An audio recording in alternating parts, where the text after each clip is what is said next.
Bonjour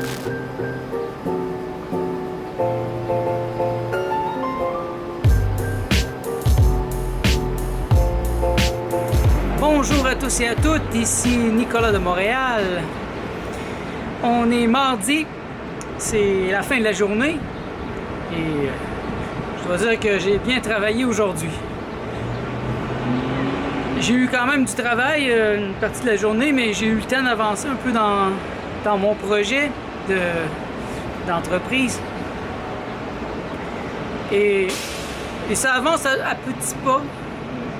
Tantôt, je retravaillais mon logo.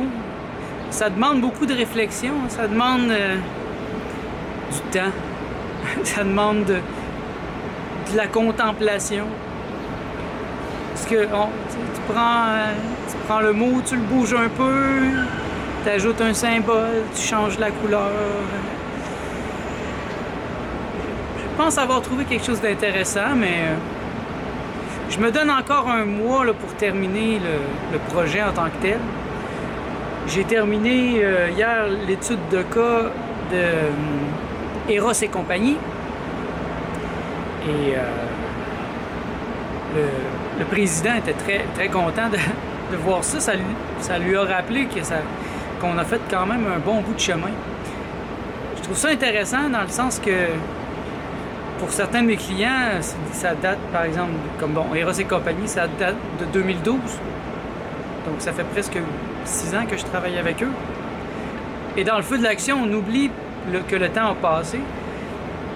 Lui, il y a beaucoup de choses à faire présentement. Il y a 13 succursales, ils s'occupent des sites Internet, et ils ont toute une grosse équipe, donc ils ne pensent pas nécessairement à ces choses-là. Et en faisant le projet, moi, ça m'a permis de faire un retour et de l'aider lui-même à me faire un retour. Et vous voyez comme aujourd'hui, il m'a commandé un guide de marque.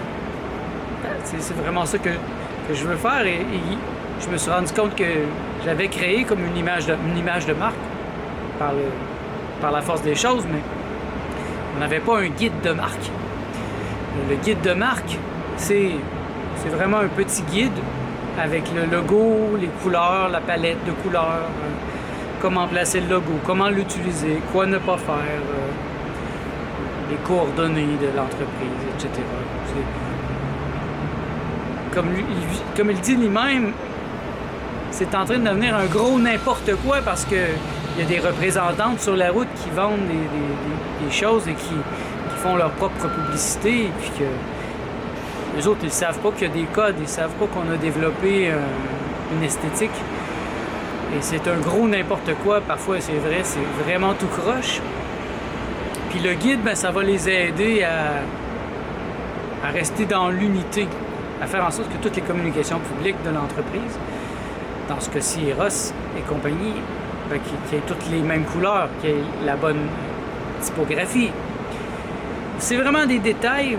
Pour quelqu'un qui n'est pas dans le domaine, c'est pas très important, mais si vous regardez les grandes compagnies ou les compagnies professionnelles, vous allez remarquer que dans toutes leurs communications, il y a toujours la même écriture, toujours les mêmes couleurs.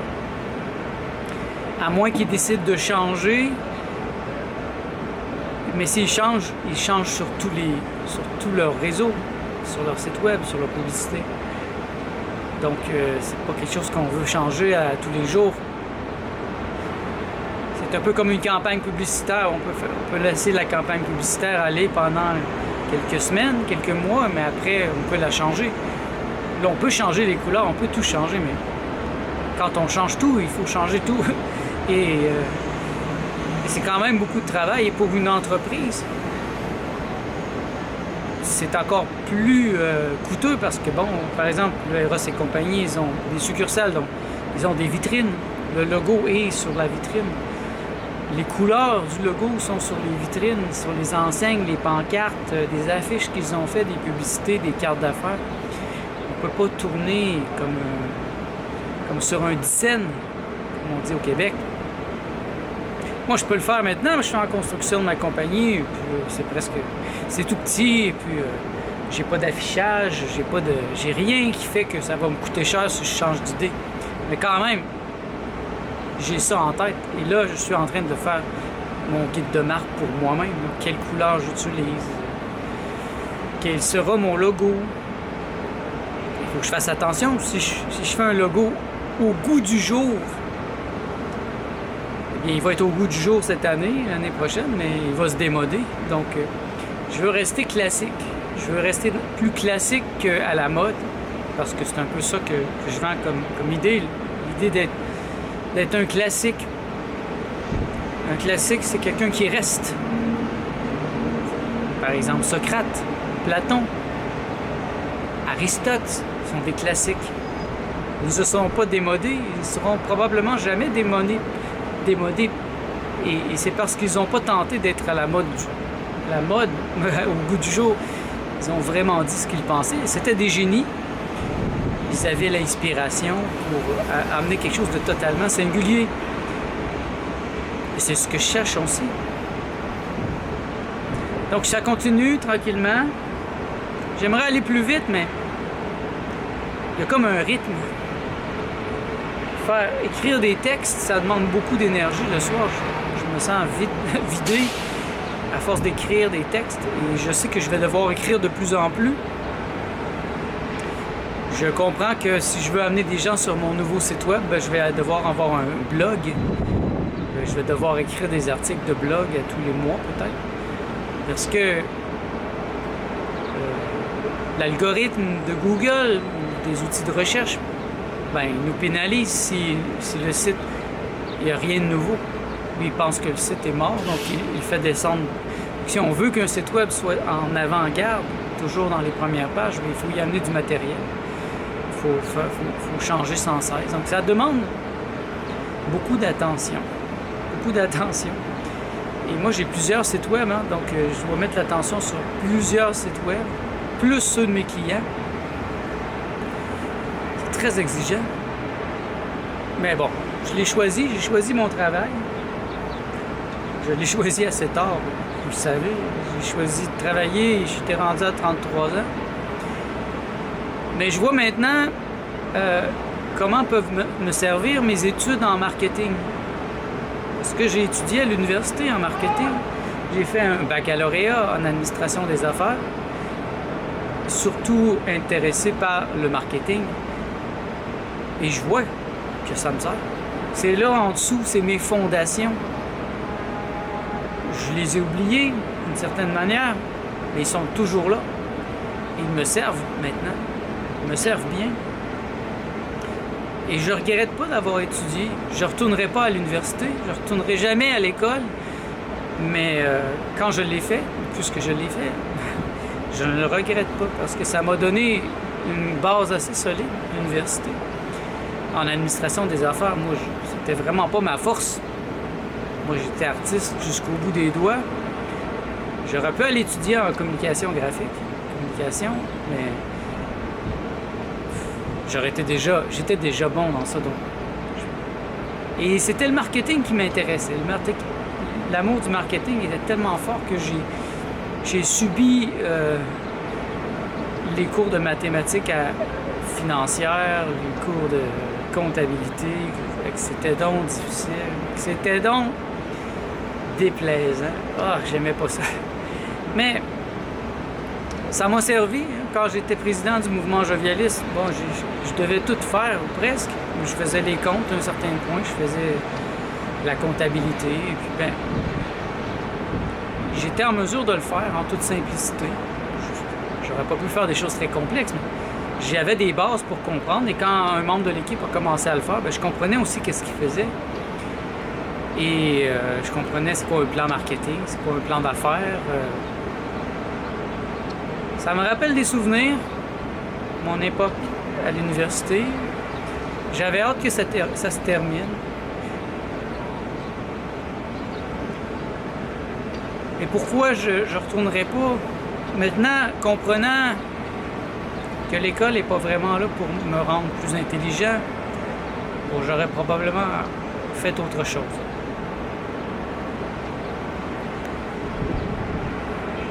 Parce qu'en fait, ce qui me fait vivre maintenant, ce qui me fait gagner de l'argent, c'est des choses que j'ai appris par moi-même. J'aime apprendre par moi-même. Je suis autonome, autodidacte. Et c'est une de mes forces. Je fais des avancées, je fais des recherches et je trouve plein de choses. Donc j'ai trouvé des choses cet été. Là, je suis en train de les appliquer. Si vous voulez voir mon état d'esprit, quand je découvrais, c'est peut-être il y a 3-4 semaines, là, j'étais en train de découvrir plein de choses incroyables sur comment me renouveler. Et puis là, je suis en train de les appliquer. Et c'est commencé, comme je vous ai dit, aujourd'hui, j'ai fait le guide, un premier vrai guide de marque pour un de mes clients. Puis c'est excitant parce que plus je vais en faire, plus je vais devenir bon et je pense qu'il y a une demande. Et ça fait appel aussi à une de mes forces, c'est la synthèse. Moi, je suis bon en synthèse. Je suis capable de prendre quelque chose éparpillé et en faire la synthèse. Ou aider quelqu'un d'éparpiller et l'aider à faire la synthèse de ce qu'il doit faire, où il doit aller, lui faire poser les bonnes questions et l'aider à lui-même à se faire son propre plan.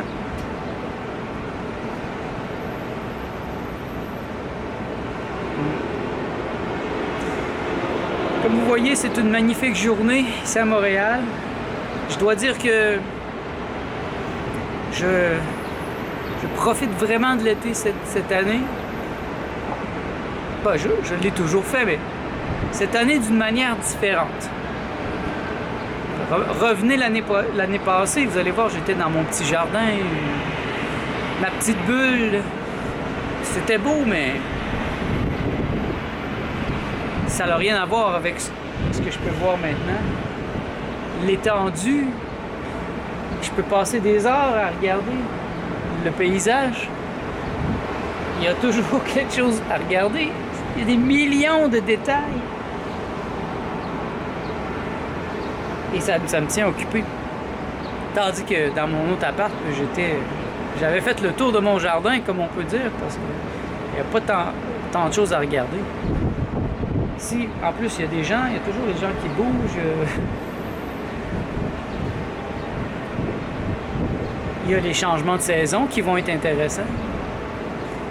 Bientôt, ça va être l'automne et ça va être magnifique. Je vais vous montrer ça. Les couleurs vont être incroyables. Tout ça pour dire que je suis heureux.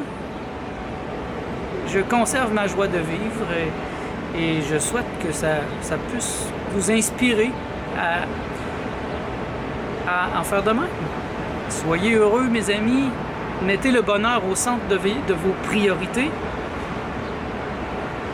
Puis allez au-devant de votre inspiration. Ne laissez pas les autres miner votre confiance. Si vous avez des idées, même si c'est fou, mettez-les sur papier et puis allez-y. C'est fou, moi, ce que je fais présentement. Franchement, vous m'auriez dit que j'allais déménager, que j'allais commencer à faire une nouvelle entreprise l'année passée, même. J'aurais dit OK. Je vous aurais pas cru.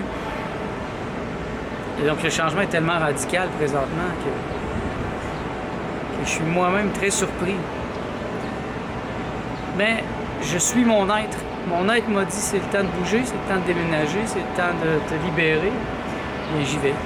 Je me libère et j'entre dans une nouvelle vie. Et merci de partager ce moment avec moi. On va voir qu'est-ce que ça va donner. Dans les prochains mois, les prochaines années, on va voir les développements de mes idées folles. Donc merci d'être à l'écoute. On se revoit dans le prochain vlog.